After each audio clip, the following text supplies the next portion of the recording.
السلام علیکم ورحمۃ اللہ وبرکاتہ۔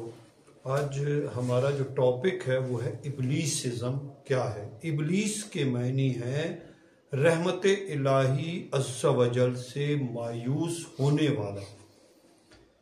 اس نے سجدہ الہی اللہ تعالیٰ کے حکم پہ سجدہ کرنے سے انکار کیا اور عزازیل سے ابلیس بن گیا۔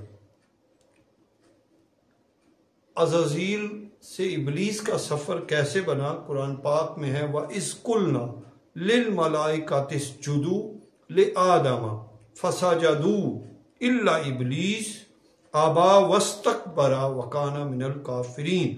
اور یاد کرو جب ہم نے فرشتوں کو حکم دیا کہ آدم کو سجدہ کرو تو سب نے سجدہ کیا سوائے ابلیس کے۔ منکر ہوا، غرور کیا اور کافر ہو گیا۔ اللہ تعالیٰ جانتے تھے کہ ابلیس لعین ہے۔ اب اس میں جو سمجھنے والی بات ہے کہ اللہ تعالیٰ کو پتا تھا کہ یہ منکر اوپر سے بہت عابد بنا ہوا ہے لیکن اندر سے خبیث ہے، تو یہ جو اللہ کی سنت ہے کہ اس کی خباثت کو جانتے ہیں لیکن ظاہر نہیں کیا۔ وہ فاسق و فاجر تھا، گندی قوتوں کا مرکز تھا۔ آج بھی ہمارے معاشرے میں جو غلط ہو رہا ہے یا خباثت ہو رہی ہے وہ ابلیس ازم کی وجہ سے ہے، ابلیس ازم کی اتباع میں ہو رہی ہے۔ ابلیس لعین نے اپنی ذات کو اعلیٰ سمجھا اور دوسرے کو کمتر۔ اب وہ جو اس کی سوچ تھی وہ یہی تھی کہ میں اعلیٰ ہوں اور دیگر کمتر ہیں، اور جو اس نے آگ کی لطافت کو اہم جانا اور مٹی کی کثافت کو کمتر جانا۔ اس نے آدم علیہ السلام کو مٹی سے بنا ہوا تو دیکھا لیکن وہ یہ نہ جان سکا کہ آدم علیہ السلام میں اللہ تعالیٰ نے وَنَفَخْتَ فِيهِ مِن رُوحِي، اللہ نے اپنی روح ڈالی۔ تو آج ہمارے معاشرے میں بھی کیا ہو رہا ہے؟ کچھ لوگ مادیت کو بہت اہمیت دیتے ہیں لیکن وہ روحانیت سے بہت دور ہیں۔ تو جو ابلیسزم کے قائل لوگ ہیں وہ مادیت کو، ظاہر کو بہت اہم جانتے ہیں لیکن روحانیت کی قدر نہیں کرتے، روحانیت سے ان کا واسطہ نہیں ہے۔ ابلیس نے توحید فی الحکم کو اہمیت نہیں دی۔ ابلیس کے نزدیک حکم کی اہمیت نہیں تھی، اللہ کریم کے حکم کو اس نے انکار کر دیا اور اس نے حکم کے معاملے میں اپنی ذاتی رائے کو اہمیت دی۔ یعنی اللہ تعالیٰ کا حکم نعوذ باللہ اس کے نزدیک غلط ہو سکتا تھا تو اس نے ذاتی فیصلے کو اللہ کریم کے فیصلے پر ترجیح دی اور کافر ہو گیا۔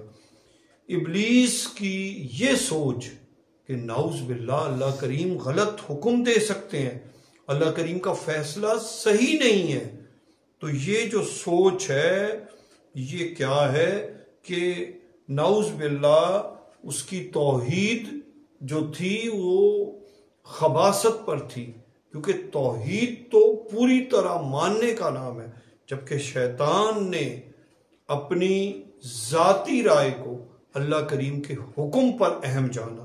اس لیے توحید حقیقی میں اپنی ذاتی رائے کی کوئی اہمیت نہیں ہوگی، اللہ کا حکم سب سے اعلیٰ اور اسے ہر حال میں قبول کرنا ہے۔ ابلیسزم یہ ہے کہ کسی طرح اپنی بات کو منوانا ہے۔ جب اس نے آدم علیہ السلام کو صحیح طرح، یعنی وہ جانتا تھا کہ یہ آدم علیہ السلام ایسے نہیں مانیں گے، تو اس نے ایسی تدبیر اختیار کی جو دھوکے پہ تھی، جھوٹ پہ تھی، اور اس نے ہر وہ داؤ لگایا جس سے آدم علیہ السلام کو گمراہ کر سکے۔ تو جو ابلیسزم کے چیلے ہیں وہ بھی آج تدبیر کرتے ہیں، وہ اور ان کی ساری تدبیر یہ ہے کہ کسی طرح راہ حق کے مسافر کو اس راہ سے ہٹایا جائے۔ تو ابلیس کے چیلوں کا بھی طریقہ دین کے راہ سے ہٹانے کے لیے داؤ لگانا ہوگا۔ تو راہ سلوک کا مسافر اس طرح اس معاملے میں بہت احتیاط کرے گا۔ ابلیس نے حضرت آدم علیہ السلام اور حضرت حوا علیہ السلام کے سامنے جھوٹے قسمیں کھائیں اور اس کا جو ٹارگٹ تھا وہ کسی طرح حضرت آدم علیہ السلام کو گمراہ کرنا تھا اور ان کو دھوکہ دینا تھا۔ وہ حکمت الہی عز و جل کہ آدم علیہ السلام کا وہ گندم کا کھانا، زمین پہ آنا، لیکن راہ سلوک کا مسافر احکام الہی کے معاملے میں پوری طرح یقین رکھے گا، کسی کے جھوٹے وعدے اور قسموں کو نہیں دیکھے گا۔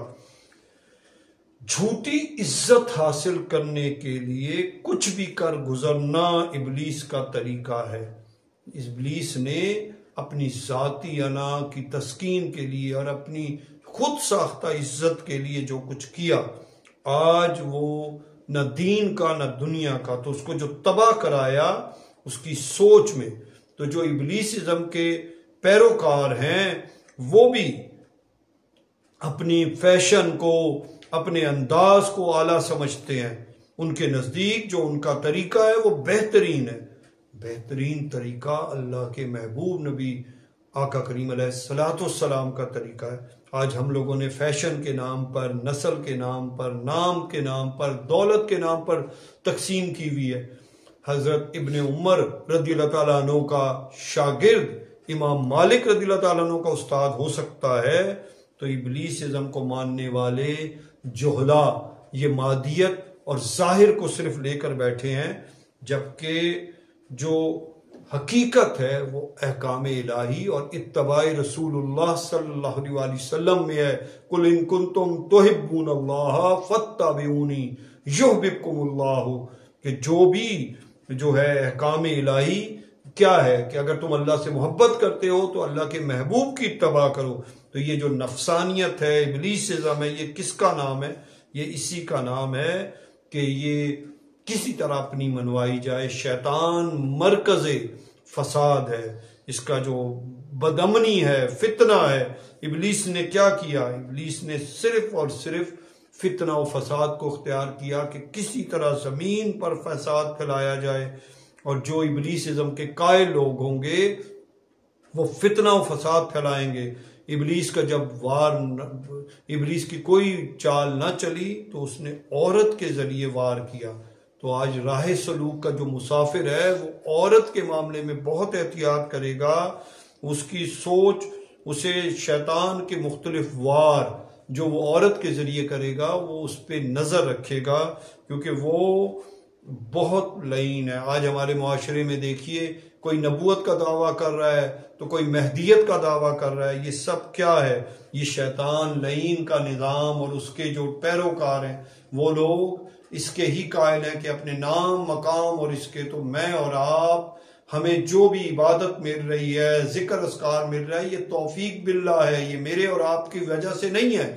تو میں اور آپ غور کریں کہ ہمیں جو اللہ کی توفیق سے عبادت مل رہی ہے، کرم ہے اس کا نام، تو میں اور آپ اللہ کی ہر معاملے میں شکر ادا کریں کہ وہ ہمیں عبادت کی توفیق دے رہا ہے۔ یہ میرے عمل سے نہیں، اس کے فضل سے ہے۔ تو ہم کوشش کریں کہ اپنے ہر عمل کو اللہ کی توفیق اور فضل کو سمجھیں۔ اللہ مجھ سے اور آپ سے راضی ہو۔ یہ سب میرے مرشد کریم سید جمال الدین شاہ دامت برکاتہم العالیہ کا فیضان ہے۔